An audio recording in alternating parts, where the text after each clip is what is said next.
சட்டப்பேரவை தேர்தல் வாக்குப்பதிவுக்கு 5 நாட்களுக்கு முன் மாவட்ட தேர்தல் அலுவலரால் அனைத்து வாக்காளர்களுக்கும் வாக்காளர் தகவல் சீட்டு விநியோகிக்கப்படும் என்று தேர்தல் ஆணையம் தெரிவித்துள்ளது. இது தொடர்பாக தமிழக தலைமை தேர்தல் அதிகாரி அர்ச்சனா பட்நாயக் வெளியிட்டுள்ள அறிக்கையில், வாக்குப்பதிவின் போது வாக்காளர் அடையாள அட்டை அளிக்க இயலாதவர்கள் மாற்று அடையாள ஆவணங்கள் ஒன்றை காண்பிக்க வேண்டும் என தெரிவிக்கப்பட்டுள்ளது.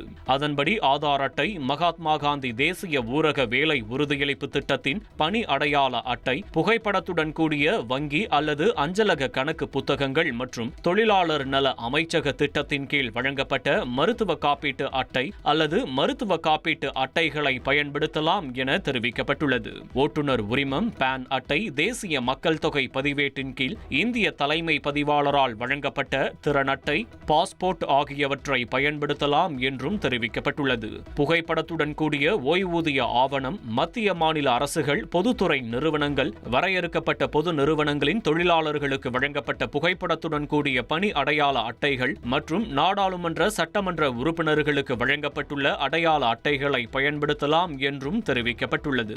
மேலும் மாவட்ட தேர்தல் அலுவலரால் வாக்குப்பதிவு நாளுக்கு 5 நாட்களுக்கு முன்னர் அனைத்து வாக்காளர்களுக்கும் வாக்காளர் தகவல் சீட்டு விநியோகிக்கப்படும் என தெரிவிக்கப்பட்டுள்ளது. பதிவு பெற்றுள்ள வெளிநாட்டு வாழ் இந்தியர்கள் அசல் பாஸ்போர்ட்டின் அடிப்படையில் அவர்களின் அடையாளம் வாக்குச்சாவடியில் மெய்ப்பிக்கப்பட வேண்டும் என்றும் தேர்தல் ஆணையம் குறிப்பிட்டுள்ளது.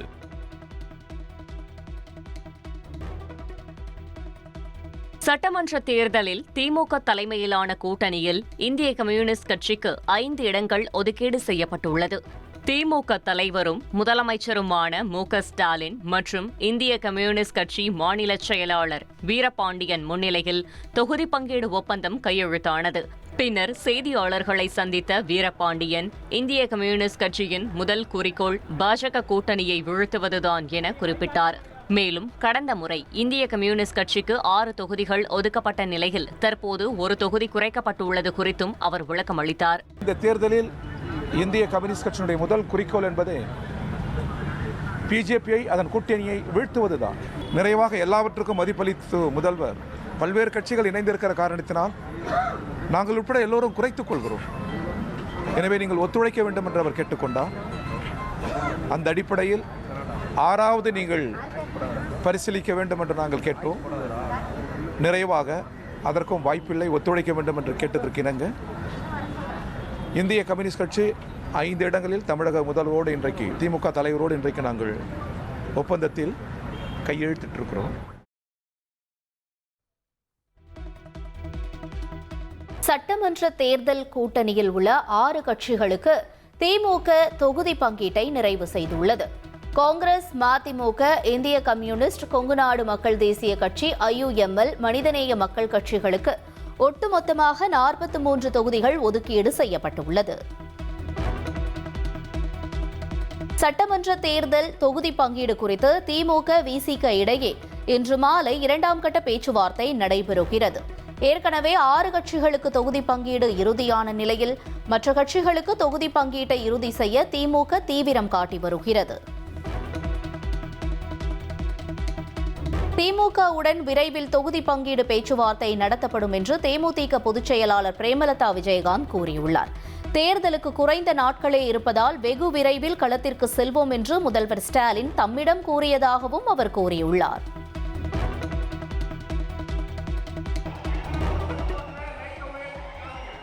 தமிழக சட்டப்பேரவை தேர்தல் களம் சூடுபிடித்துள்ள நிலையில் பாஜக, அதிமுக இடையிலான தொகுதி பங்கீடு பேச்சுவார்த்தை இறுதிக்கட்டத்தை எட்டியுள்ளது. இதனை உறுதிப்படுத்தும் வகையில் மத்திய அமைச்சர் பியூஷ் கோயல் நாளை சென்னை வருகிறார். வரும் வெள்ளிக்கிழமைக்குள் இரு கட்சிகளுக்கும் இடையிலான தொகுதி பங்கீடு ஒப்பந்தம் கையெழுத்தாக வாய்ப்பு உள்ளதாக தெரிகிறது. பாஜக தரப்பில் குறைந்தது 30 தொகுதிகள் கோரப்பட்டுள்ள நிலையில் சென்னை மாவட்டத்தில் உள்ள வேளச்சேரி, மயிலாப்பூர் மற்றும் தீநகர் உள்ளிட்ட முக்கிய தொகுதிகளில் பாஜக போட்டியிட அதிக வாய்ப்பு உள்ளதாக தகவல்கள் தெரிவிக்கின்றன.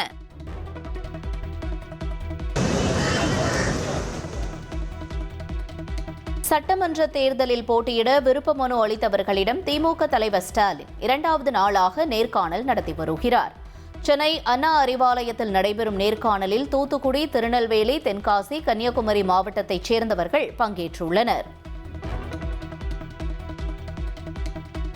தமிழகம் மற்றும் புதுச்சேரி தேர்தலில் சசிகலாவின் அனைத்திந்திய புரட்சித் தலைவர் மக்கள் முன்னேற்றக் கழகம் சார்பில் போட்டியிட விருப்ப மனு விநியோகம் தொடங்கியுள்ளது. சென்னை போயஸ் கார்டனில் உள்ள சசிகலாவின் இல்லத்தில் ஆதரவாளர்கள் விருப்ப மனுக்களை பெற்று செல்கின்றனர். புதுச்சேரியில் தொகுதி பங்கீடு இறுதியாகாத நிலையில் திமுக காங்கிரஸ் கட்சியினர் இன்று போட்டி போட்டு வேட்புமனு தாக்கல் செய்துள்ளனர்.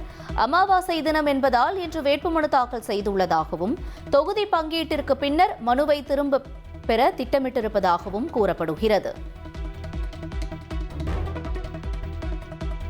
புதுச்சேரியில் என்டிஏ கூட்டணியிலிருந்து என்ஆர் காங்கிரஸ் வெளியேறினால் மாற்று வியூகத்தை செயல்படுத்த பாஜக திட்டமிட்டுள்ளதாக தகவல் வெளியாகியுள்ளது.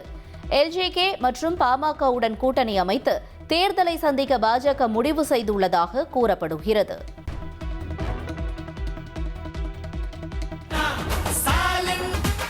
திமுக அரசின் சாதனைகளை பாராட்டி அக்கட்சிக்கே வாக்களிப்பேன் என்று ஒருவர் வெளியிட்ட வீடியோவை முதலமைச்சர் ஸ்டாலின் தனது சமூக வலைதள பக்கத்தில் பகிர்ந்துள்ளார்.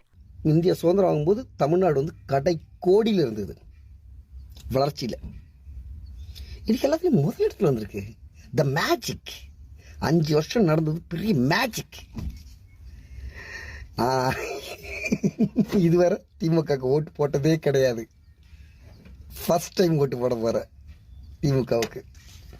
ஆட்சி பொறுப்பேற்ற போது வாக்களிக்காதவர்களும் வருத்தப்படும் வகையில் சிறந்த ஆட்சியை வழங்குவேன் என்று தான் கூறிய சொல்லை காப்பாற்றியுள்ளதற்கு இந்த வீடியோவே சான்று என்று அவர் நெகிழ்ச்சியுடன் குறிப்பிட்டுள்ளார்.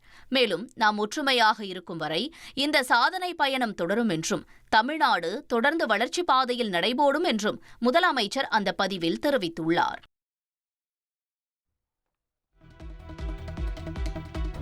சென்னையை அடுத்த மாமல்லபுரத்தில் உள்ள நட்சத்திர விடுதியில் தாவேக சார்பில் இன்று மாலை இஃப்தார் நோன்பு திறப்பு நிகழ்ச்சி நடைபெறுகிறது. தாவேக தலைவர் விஜய் பங்கேற்கும் நிகழ்ச்சியில் அழைப்பிதழ் வழங்கப்பட்ட 1000 பேருக்கு மட்டுமே அனுமதி வழங்கப்படும் என்று கட்சி தலைமை அறிவித்துள்ளது.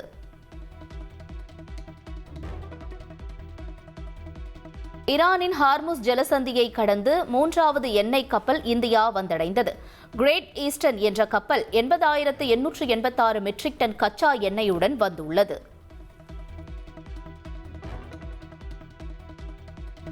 சர்வதேச சந்தையில் ஒரு பேரல் கச்சா எண்ணெய் விலை $103 அமெரிக்க கடந்துள்ளது. ஹார்முஸ் நீரிணையில் கப்பல் போக்குவரத்து தடைப்பட்டுள்ளதால் கச்சா எண்ணெய் விலை மேலும் அதிகரிக்கும் அபாயம் ஏற்பட்டுள்ளது. நேபாள தலைநகர் காத்மண்டுவில் தரையிறங்கும் போது விபத்திற்குள்ளான தனியார் ஹெலிகாப்டர் விமானத்தில் பயணித்த 6 பயணிகளில் ஒருவர் படுகாயமடைந்திருக்கிறார். சென்னையில் ஆபரண தங்கத்தின் விலை 3வது நாளாக சவரனுக்கு $640 குறைந்துள்ளது. 1 கிராம் தங்கம் 14,570 ரூபாய்க்கும், 1 சவரன் தங்கம் 1,16,560 ரூபாய்க்கும் விற்பனை செய்யப்படுகிறது.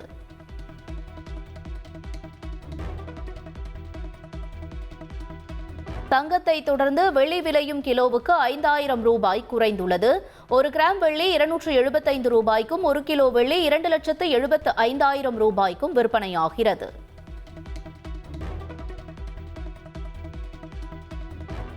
தங்கம் விலை சவரனுக்கு மேலும் 16,000 ரூபாய் குறையும் என தங்க நகை வியாபாரிகள் தெரிவித்துள்ளனர். மிகப்பெரிய சரிவுக்கு பிறகு மீண்டும் உயர ஆரம்பிக்கும் எனவும் கூறியுள்ளனர். ரம்ஜான் பண்டிகை மற்றும் தொடர் விடுமுறையொட்டி சிறப்பு பேருந்துகள் இயக்கப்படுவதாக போக்குவரத்து கழகம் அறிவித்துள்ளது. இன்று முதல் 22ஆம் தேதி வரை தமிழகம் முழுவதும் சிறப்பு பேருந்துகள் இயக்கப்படுகிறது.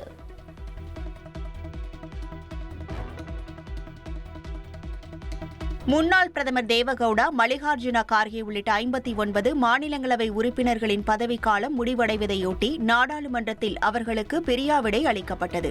இந்த நிகழ்ச்சியில் பங்கேற்று உரையாற்றிய பிரதமர் மோடி, அரசியலில் முற்றுப்புள்ளி என்பதை கிடையாது என்றும் அனுபவம் வாய்ந்த தலைவர்களின் பங்களிப்பு தேசத்திற்கு என்றும் தேவை என்றும் குறிப்பிட்டார்.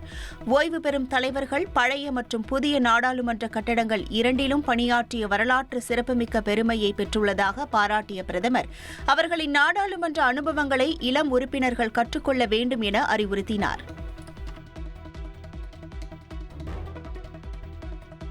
தமிழ்நாடு மற்றும் மேற்கு வங்க மாநில அரசுகள் ரயில்வே துறைக்கு ஒத்துழைப்பு அளிப்பதில்லை என்று ரயில்வே அமைச்சர் அஸ்வினி வைஷ்ணவ் குற்றஞ்சாட்டியுள்ளார். மக்களவையில் திமுக எம்பி கலாநிதி வீராசாமி எழுப்பிய கேள்விக்கு நிலம் கையகப்படுத்துதல் உள்ளிட்ட விவகாரங்களில் ஒத்துழைப்பு கிடைக்கவில்லை என்று கூறினார். விமானங்களில் 60% இருக்கைகளுக்கு பிரத்யேக கட்டணம் வசூலிக்க கூடாது என்று மத்திய பயணிகள் விமான போக்குவரத்து அமைச்சகம் உத்தரவிட்டுள்ளது. குடும்ப உறுப்பினர்கள் அருகருகே அமர்ந்து பயணிக்க கூடுதல் கட்டணம் வசூலிக்க கூடாது என்றும் புதிய விதிகள் அறிவிக்கப்பட்டுள்ளது.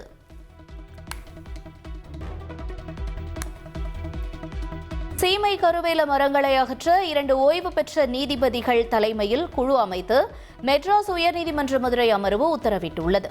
வைகோ தொடர்ந்த வழக்கில் சீமை கருவேல மரங்களை அகற்றும் பணிகளுக்காக 39 வழிகாட்டுதல்கள் வெளியிடப்பட்டுள்ளன.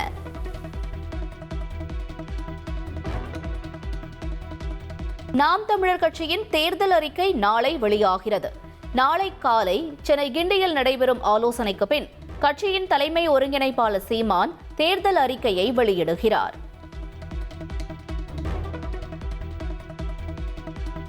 திருப்பரங்குன்றம் வழக்கை விசாரிக்க தனக்கு அதிகாரம் உள்ளது என நீதிபதி GR சுவாமிநாதன் தெரிவித்துள்ளார். உத்தரவுக்கு மட்டுமே 2 நீதிபதிகள் அமர்வு தடை விதித்துள்ளதாகவும் வழக்கை விசாரிக்க தடை விதிக்கப்படவில்லை என்றும் கூறியுள்ளார்.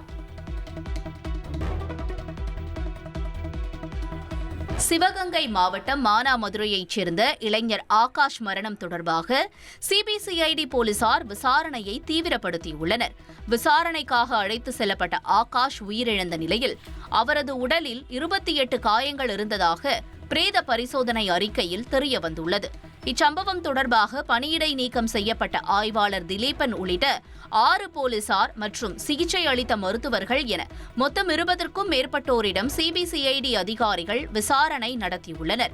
கொலை மற்றும் வன்கொடுமை தடுப்புச் சட்டத்தின் கீழ் வழக்கு பதிவு செய்யப்பட்டுள்ள நிலையில் இந்த விசாரணை அரசியல் வட்டாரத்தில் பெரும் பரபரப்பை ஏற்படுத்தியுள்ளது.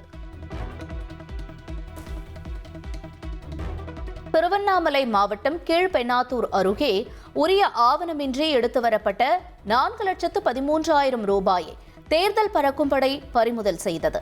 53 ஐம்பொன் சிலைகள் 40 அரிசி மூட்டையையும் அதிகாரிகள் பறிமுதல் செய்துள்ளனர்.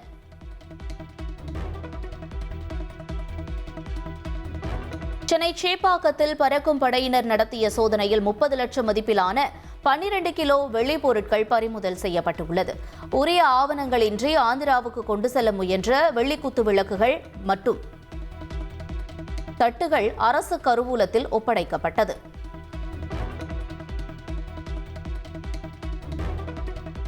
கோவை மாவட்டம் சூலூர் அடுத்த சிந்தாமணிப்புதூர் டோல்கேட் அருகே உரிய ஆவணங்களின்றி கொண்டு செல்லப்பட்ட 37,30,000 ரூபாய் மதிப்பிலான தங்க நகைகளை அதிகாரிகள் பறிமுதல் செய்தனர். தனியார் ஆம்னி பேருந்தில் தங்க நகைகளை எடுத்து வந்தவரிடம் போலீசார் விசாரணை நடத்தி வருகின்றனர்.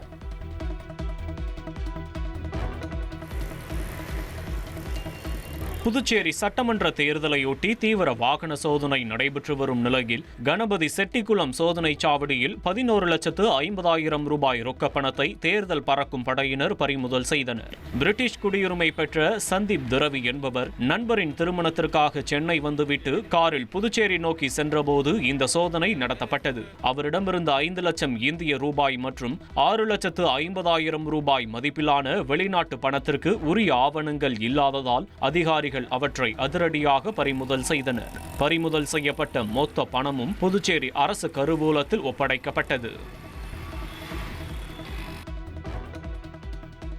திருவள்ளூர் மாவட்டம் அருங்குளம் பகுதியில் தேர்தல் பறக்கும் படையினர் நடத்திய வாகன சோதனையில் உரிய ஆவணமின்றி காரில் கொண்டு செல்லப்பட்ட 4 லட்சம் ரூபாய் பணம் பறிமுதல் செய்யப்பட்டது.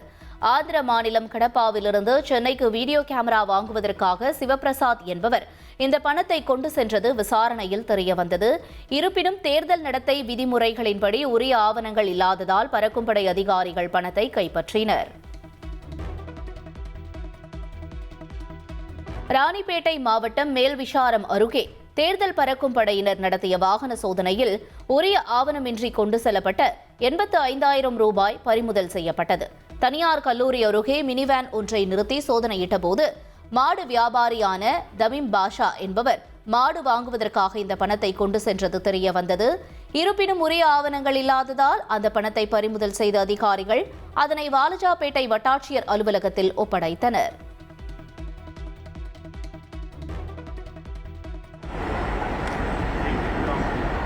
சென்னை வேளச்சேரி பரங்கிமலை பறக்கும் ரயில் சேவை தொடங்கப்பட்டுள்ள நிலையில் ரயில் நிலையங்களில் அடிப்படை வசதிகளின்றி கடும் அவதிக்குள்ளாகி வருவதாக பயணிகள் வேதனை தெரிவித்துள்ளனர். அவசர கதியில் ரயில் சேவை தொடங்கப்பட்டிருப்பதாகவும், குறிப்பாக லிப்ட், எக்ஸலேட்டர், கழிப்பறை வசதி இல்லை என குற்றஞ்சாட்டியுள்ள பயணிகள் ரயில் நிலைய வளாகம் பராமரிப்பின்றி குப்பைகளோடு காணப்படுவதாகவும், இரவு நேரங்களில் போதிய வெளிச்சமின்மையால் அச்ச உணர்வோடு ரயில் நிலையத்தை அணுகுவதாகவும் வேதனை தெரிவித்துள்ளனர். லிஃப்ட் இல்லை, கஷ்டமாக இருக்குது. ரொம்ப தூரம் மாதிரி 2 ஸ்டெப்ஸ் ஏற வேண்டியிருக்கு. கீழே ஒரு ஸ்டெப்ஸு, அதுக்கு மேலே ஒரு ஸ்டெப்ஸு. அதுக்கு ஏற்பாடு பண்ணியிருந்தாங்கன்னா பரவாயில்ல. கொஞ்சம் மெயின்டெனன்ஸ் இன்னும் கொஞ்சம் இதாக இருக்குது. நல்லா பண்ணால் பரவாயில்ல. உறுதிவாக்கம் ஸ்டேஷன் மட்டும் நான் சாட்டர்டே சண்டே வந்தபோது கொஞ்சம் க்ளீனாக இல்லை. இப்போ கொஞ்சம் க்ளீன் பண்ணியிருக்காங்க. அண்ட் எஸ்கலேட்டரோ இல்லை லிஃப்ட்டோ வந்து இன்னும் ஒர்க் இன் ப்ராக்ரஸ் தான் போட்டிருக்காங்க. டாய்லெட்ஸ் அதெல்லாமும் இன்னும் ரெடி பண்ணலை. கொஞ்சம் சிரமமாக தான் இருக்குது. கிட்டத்தட்ட ஒரு 100 படிக்கு மேலே ஏறி வரணும். ஏஜ்டு பீப்புள் எந்த அளவுக்கு சிரமத்தை சந்திக்கிறீங்க? ஏஜ்டு பீப்புள் ரொம்ப கஷ்டம் தான். எங்களுக்கு okay sir, but elderly people it's tough to, அவங்களால வர்றது கஷ்டம் சார். எந்த அளவுக்கு நைட்ல வந்து லைட் இல்ல, தனியா வந்தா கஷ்டம், கும்பலோட வந்தா பிரச்சனை இல்ல. வேலூர் காதிப்பட்டறை பகுதியில் உள்ள கார் மெக்கானிக் ஷெட்டில் ஏற்பட்ட திடீர் தீ விபத்தில் 3 கார்கள் முற்றிலும் எரிந்து சேதமடைந்தன. சாரதி நகரில் உள்ள ஒரு தனியார் மெக்கானிக் ஷெட்டில் நடந்த இந்த சம்பவத்தில் ஒரு சொகுசு கார் உட்பட அங்கிருந்த வாகனங்களுக்கு தீ மளமளவென பரவியது. தகவல் அறிந்து வந்த தீயணைப்புத் துறையினர் அரை மணி நேரத்திற்கும் மேலாக போராடி தீயை அணைத்தனர்.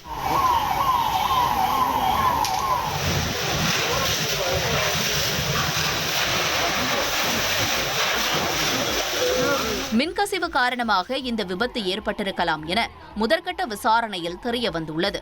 அங்கிருந்த மற்ற கார்கள் உடனடியாக வெளியேற்றப்பட்டதால் பெரும் சேதம் தவிர்க்கப்பட்டது. இதுகுறித்து வேலூர் வடக்கு போலீசார் தீவிர விசாரணையும் நடத்தி வருகின்றனர்.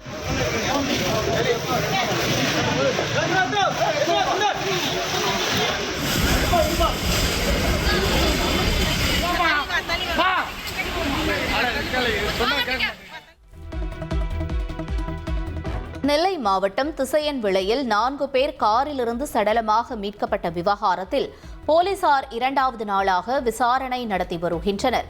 இறந்தவர்கள் ஒரே குடும்பத்தைச் சேர்ந்தவர்கள் என்று தெரிய வந்துள்ள நிலையில் தற்கொலையாக இருக்க 95% வாய்ப்பு என்று காவல்துறை தெரிவித்திருக்கிறது. தூத்துக்குடி மாவட்டம் கோவில்பட்டி செண்பகவல்லி அம்மன் கோவில் முன்பு 2 பெண்கள் சினிமா பாடலுக்கு நடனமாடி ரீல்ஸ் வெளியிட்டது சர்ச்சையை ஏற்படுத்தியுள்ளது. பக்தர்களின் எதிர்ப்பை தொடர்ந்து சம்பந்தப்பட்ட பெண்கள் மீது நடவடிக்கை எடுக்க கோரி கோவில் நிர்வாகம் சார்பில் காவல் நிலையத்தில் புகார் அளிக்கப்பட்டுள்ளது. புனிதமான கோவில் வளாகத்தில் இத்தகைய செயல்கள் அரங்கேறியது அப்பகுதி மக்களிடையே பெரும் அதிர்ச்சியை ஏற்படுத்தியுள்ளது. சண்டிகரின் மொபைல் மார்க்கெட்டில் பயங்கர தீ விபத்து ஏற்பட்டது. முதல் தளத்தில் உள்ள ஒரு கடையில் பற்றிய தீ அடுத்தடுத்த கடைகளுக்கும் பரவிய நிலையில் வானுயர கரும்புகை எழுந்தது.